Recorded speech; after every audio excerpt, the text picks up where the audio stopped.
With this, I can be with her. In my fading consciousness, these were the words I heard from John.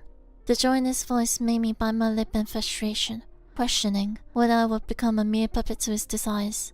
John descended the stairs, carelessly stepping over me, whom he had just hauled down, and started humming a tune as he headed to the living room. He was probably eyeing his mistress, paying no mind to me at all. I bit back my regret and passed out right there. When I woke up, I found myself in the hospital room. Looking around the room with a pouring headache, I saw John and an unfamiliar woman who was sobbing uncontrollably. I instantly understood that John had brought his mistress to my bedside. Swearing revenge, I gritted my teeth, propped myself up, and confronted the two of them. My name is Michelle Thompson. I am 38 years old. I am a housewife leading an ordinary life with my husband John, who enjoys fishing. I first started to feel strange unease about our perfectly ordinary life about 6 months ago. John, who is usually indifferent to my calls or messages, started to become inseparable from his phone. I suspected something was off about John's behavior, but otherwise, everything seemed perfectly normal. Even when I subtly probed, he would shyly reply that he had become hooked on the fishing game app. Although my doubts persisted, his change didn't inconvenience me in any way, so I tried not to worry too much about it. By the way, I'm going fishing this weekend. Again? That's a full time this month. Bob invited me. It's okay, right? Even when John started going fishing more frequently with his fishing buddy Bob, I still tried to trust him. John, who usually only went out once or twice a month, started going out every weekend since last month. I was unable to say anything to John, who seemed to enjoy preparing his fishing gear, and thought it was inappropriate to interfere with his hobby, so I stopped prying further. He works hard on weekdays, so he should have his fun on weekends, right? With that thought, I saw John off every weekend and began my house chores. One day, amidst our usual routine, a phone call came in that turned my discomfort into certainty. Hello? Michelle? Isn't John off today? Is he at home? Huh? John? Bob, who was supposed to be going fishing with John, was asking me whether John was at home. I didn't immediately grasp the situation and couldn't respond right away. Michelle, is something wrong? John said he was going fishing with you today and left. What? What do you mean? Even though Bob seemed genuinely surprised, I had no answer for him. Bob said that he had called to share some of his good catch because he had a good day fishing. Upon checking, Bob confirmed that he was not with John. John had not made any plans to go fishing with Bob. In fact, Bob had invited John many times recently, but John had often turned him down. I thought it was usual for him not to answer his phone, but why is he lying? I'll call him from my side too. Remembering John's lie, I was reminded of the unease I had been trying to ignore. It was impossible for him not to notice Bob's call when he was always holding his phone. I decided to call John and ended the call with Bob. With a prayerful heart, I dialed John's number. Surprisingly, John picked up the call right away. Hello? Oh, John, what are you doing right now? What do you mean, what? I told you yesterday that I'm going fishing with Bob. John responded in a matter-of-fact tone. If I hadn't just spoken to Bob, I would have been easily deceived. A chill ran through me as I considered whether John had been lying so easily all this time.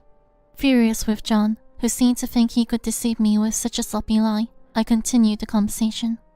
I actually need to speak with Bob. Could you put him on the phone? Nah, can't do that right now. Bob's got a big one on his fishing line. John responded with a laugh, as if Bob was actually there. Even more, he kept on with his one-man show, cheering on the absent Bob with phrases like, Go Bob, and this is a big one. I could only sign exasperation at the sound of John's ridiculous voice. Well then, can you pass on a message to Bob? Yeah, sure. What should I tell him? Bob just called asking if you were at home. I told him you're with him, apparently. Huh? John, who had been talking non-stop, suddenly fell silent at my words. No, this is a mistake, he stuttered, and then abruptly hung up. Staring at the end call screen, I was certain that John was cheating. I was surprisingly calm as I wondered what John would say when he came home.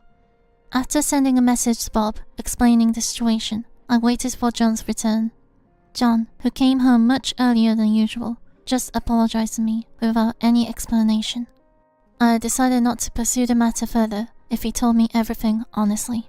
But all John did was apologize for lying and insisted he went fishing alone. I'm really sorry. Please forgive me. Just tell me everything honestly. We'll talk after that. Like I said, I went fishing alone. This is the truth. No matter how much I accused him of cheating, John stubbornly kept denying it. John insisted that if he said he went alone, he would be suspected of cheating.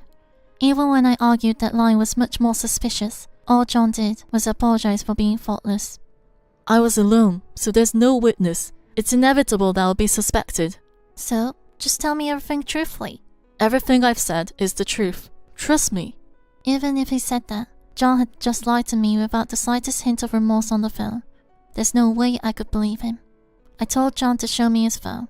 However, whether he had deleted all his exchanges with the other person or not, I couldn't find any incriminating evidence. See? I didn't do anything wrong. I was fed up with John, who looked smug as if he were admonishing me for doubting him. Even when confronted directly, it seemed John believed he could casually dodge the issue and escape. Disgusted by his insincere apology, I handed back his phone and gave up. John, who showed no sign of remorse, was bound to slip up again somewhere. With this in mind, I decided to keep a close eye on John, enlisting Bob's help. John kept his phone with him as always, saying, I've nothing to hide, and didn't decrease his weekend outings. Despite what had happened, didn't he even think about trying to regain my trust? On the contrary, John seemed to be more confident than ever. Just when I was going cold towards John, he suggested we go out for dinner on my birthday. What on earth is going on? Well, I've upset Michelle, and I thought I should do something to show my sincerity. Swallowing my word of, what now? I stared intently at John. I wish he would just tell the truth if he didn't want to upset me, but it seemed unlikely to get through to a cheerful John. Despite suspecting he was trying to appease me, I decided to go along with John's invitation. Do you really think you can win me over with just a meal? Sighing, I realized I trusted John less than I thought. Without minding my attitude, John rushed me. I've made a reservation, so get ready quickly. Reluctantly going upstairs to prepare, I found John's smartphone, which he usually wouldn't let out of his sight. Had he let his guard down? Or did he think he could withstand scrutiny now? The carelessly placed device was gleaming, signaling a notification. It's John's fault for not telling the truth, so I decided without hesitation to check the notification. What? You're betraying me after all. A notification from an unknown name that wasn't there when I last saw his smartphone. The most recent message in the familiar exchange read, I can't wait to see you. She even had the nerve to send a heart emoji. Now, John has no chance of making excuses. Without being particularly surprised, I silently traced back the messages. While taking pictures with my smartphone, I checked for any incriminating exchanges. Even a complaint about having to delete the exchange because of my suspicion was written, and I had a bitter smile at the wealth of evidence. John had even messaged, I wanted to go out to dinner with you, rather than my wife. Hey! What are you doing looking at my smartphone without permission? At that moment, a flustered John ran up and yelled at me. Seeing me with his smartphone, he seemed pale. Sighing, I returned John's smartphone to him. Why would you do such a thing? If you hadn't lied, this wouldn't have happened. So you couldn't trust me that much? You have the audacity to lie to me like that, and still have the nerve to say such things? I retaliated against John, who was blaming me with an irritated attitude. There was no reason to be blamed for his wrongdoing in the first place. The reason he always carried his smartphone with him was probably because he didn't want it to be seen. Seeing John suddenly become defiant when caught, I had reached the end of my patience. Did you think it was safe once you fooled me? What sincerity? So, this is you. Me? What? You still want to blame me at this point? Ridiculous. When I read aloud the message I had just seen, John glared at me with a dissatisfied face and continued to remain silent. I no longer felt like going out for a meal with John and threw the bag I had been preparing, turned my back on John, and was about to return to the first floor. Hey, where are you going? I can't possibly go out to eat with someone like you. Why don't you go with the person in the message? You prefer her over your wife, don't you? I said to John, despising him. Both of us were heated and didn't seem capable of having a proper conversation. I was thinking of taking some time off, when it happened. I felt a foot in my body, and my foot slipped off the stairs. Before I could even gasp, I realized that the staircase was right in front of my face. When I realized that John had pushed me down the stairs, I was lying on the floor, unable to move a single finger. My vision was shaking, and as I felt my consciousness fading, I heard John's voice. It's your fault. You're the one who did something arbitrary. Even in such a situation, the persistent John was still blurting out such things to protect himself. If I didn't call an ambulance myself, I would probably be abandoned by John. Out of such fear, I desperately clung to the smartphone in my pocket. Well, this is good. Now I can be with her forever. So, I was in your way that much. No sooner had John descended the stairs than he began humming a tune as he walked towards the living room, avoiding me as if I were an inconvenience. Presumably, he was preparing to go to a restaurant he had mentioned in his reservation. Without a care for me, he was likely inviting the person who had just messaged him. I passed out at the moment I heard John dialing someone's phone number. The next thing I knew, I was in a hospital room. I looked around the room slowly, clutching my throbbing head, only to see John and a crying unfamiliar woman. For some reason, John looked even more disheveled than I was, and there was a slap mark on his face. Though I assumed she was the woman John was having an affair with, the unfamiliar woman continued crying without end. When they noticed I had wakened, they approached me with a worried look. "Michelle, you've come around! Thank goodness!" "Who are you?" "I am, The woman who introduced herself as Lisa began to reveal her identity, wiping her tear-filled red eyes with a handkerchief. As I had expected, she appeared to be the woman John was having an affair with, and she started apologizing in a sobbing voice for a terrible thing she had done, saying, "I'm sorry. When I heard that John had put his wife through such an ordeal, I couldn't stay put, so I came here." "Is that so? So you're the one who called the ambulance?" It seemed that Lisa had hit John hard enough on the cheek to make it red, harshly blaming him for his actions. I had thought for sure that she was the one who had called the ambulance for me, but she shook her head. At that moment, the door to the room opened, and Bob, who was said to be the one who had actually called the ambulance, entered the room. Michelle, how are you feeling? "Oh yes, I'm fine. I still can't quite take in the situation though." I guess so. Considering what I've heard from these two, let me explain. Bob sat down on the chair, giving John a scornful look, and began to explain the details. After John had pushed me down the stairs, he really did go to a restaurant with Lisa that he had invited me to. It seems that Bob arrived at our house just after John had left.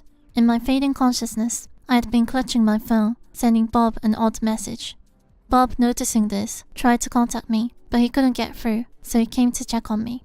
Then, he became suspicious of the open window with the curtains left open, and when he looked in, he found me lying there. "Is that so? Thank you. I'm not sure how to express my gratitude." Not at all. I'm just glad you're okay. I thanked Bob. Then, I sighed and turned to John, who had been silent and looking guilty ever since. This man had pushed me down the stairs and then left me there while he went out to eat without a care in the world. As I pulled a face, Lisa began to apologize to me again, crying. "I was really shocked to hear about this. I never thought he was this kind of person." "So, you think you can be forgiven for having an affair with another woman's husband if you cry and apologize?" "No, but I didn't mean it like that. I didn't know he was married." At her words, I snorted and said, "Oh, really?" with a sarcastic laugh. She could apologize all she wanted, but I was absolutely livid when I saw her trying to act as if she had no idea that John was married at this point. "You knew he was married, didn't you?" "No, I swear I didn't. Please believe me." "I've seen your messages with John. He's telling you he'd rather go out to dinner with you than with me, his wife, isn't he?" Well, about that." Caught off guard by my words, Lisa glanced at John. John had indeed sent her messages referring to me as his wife. Her reaction made it abundantly clear that she was lying. When I called her out on her lie, she fell silent, as if she had nothing to say. The shared habit of effortlessly lying, assuming they wouldn't get caught, was almost a perfect match. I calmly thought to myself how well they suited each other. "Well, what do you have to say?" "He told me he was going to leave you, but he never did get around to filing for divorce." "So you thought it would be a good idea to push me down the stairs?" I didn't know he was like that. I swear, if I had, I would never done something like this. It doesn't matter who it is. Cheating is unacceptable. What are you even saying? As I rebuked her, Lisa felt silent once more, looking like a child scolded by a parent. Even after all of this, John, who remained silent and refused to discuss anything, led me to propose a divorce. Divorce? Isn't that going a bit too far? A bit too far. So that's how you see all of this, huh? John finally opened his mouth, a look of shock on his face as if I'd suddenly started making unreasonable demands. I was disappointed to realize that John had given so little thought to everything that had happened up until now. I couldn't possibly continue to live with someone who had lied to me with such ease, thinking he could deceive me, and who had even pushed me down the stairs. When I made this clear, John seemed quite down, as if he might finally be showing some remorse. If we divorce, you can freely go out to dinner with her, can't you? I can't defend you, John. I hope you take this as a chance to reflect on your behavior. Even Bob chided John, who simply nodded in agreement, his shoulders sagging as he murmured, Alright. He was just pretending to be obedient, a trick I've seen him pull countless times before. That's why I decided to press on, putting them on the spot. When you first got caught lying, you promised to make amends, yet you kept betraying me with Lisa. I'm sorry, I truly am. If a divorce will make Michelle feel better, then let's do it. Do you think it's just going to end there? We're definitely splitting the property as well. When I mentioned about splitting the property, both of them clearly showed their disturbance. They probably thought they could divorce amicably and be together, but that wasn't going to happen. They both pleaded for a chance to discuss things, hoping to appease me, but I knew they were both capable of lying and deceit, and John even had a history of pushing me down the stairs. I couldn't possibly believe them anymore. If you'd confessed when I asked you to tell me the truth, things might have turned out differently, don't you think? Even if I'd been honest, you would have blamed me anyway, right? Of course I would have. Do you still not realize what you've done? You cheated on Michelle, and both of you lied about it. People lie. It's just a part of life. You can't justify lying to protect yourself at the expense of hurting someone you care about. Don't lump me in with you. Even after John accepted the divorce, this back and forth continued, ultimately involving even his parents. The sight of John's parents-in-law persistently apologizing on behalf of John, who should be a mature adult by now, still makes my heart ache whenever I recall it. Even as we were on the brink of divorce, it was Bob's words that silenced the ever-complaining John. John, I beg you, as a friend, don't let me down anymore. Even you're saying that to me now. I hope the day will come when you understand what you've done. Realizing these words marked Bob's decision to cut ties with him, John was left speechless, his eyes wide in shock. Later on, it seems John remarried Lisa, and they sent a postcard to our house, seemingly to spite me. The message attached was filled with resentment towards me, stating that their life has been made difficult due to the property division settlement I demanded from him. But there's no reason for me to be resented. If he wants to resent something, he should resent his own actions. Disgusted by his childish message that only focused on himself, I threw the postcard into a trash bin. Just as I was thinking about this, John suddenly showed up at my house. From the commotion at the front door, it seems Lisa has been aggressive towards him, and they are not getting along. Michelle, because of the property division settlement I paid you, Lisa is always blaming me. The property division is something you're responsible for due to your actions, not because I made an unreasonable demand.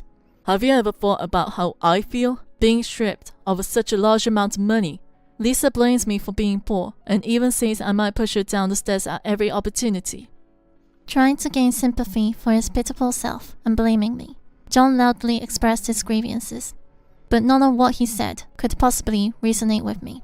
Instead, hearing such things from a person who never considered my feelings, I could only give a bitter smile. Everything he said was his own doing, and I opened the door in disbelief, next to my new lover standing side by side. Bob, why are you with Michelle? If I leave Michelle alone, bad bugs will come. Even after the divorce, Bob has been dedicatedly checking up on me. Attracted by his kindness, I decided to start dating him. Seeing Bob, who was angrier than me about John's behavior, John had no choice but to back down and quietly left. He really doesn't learn, does he?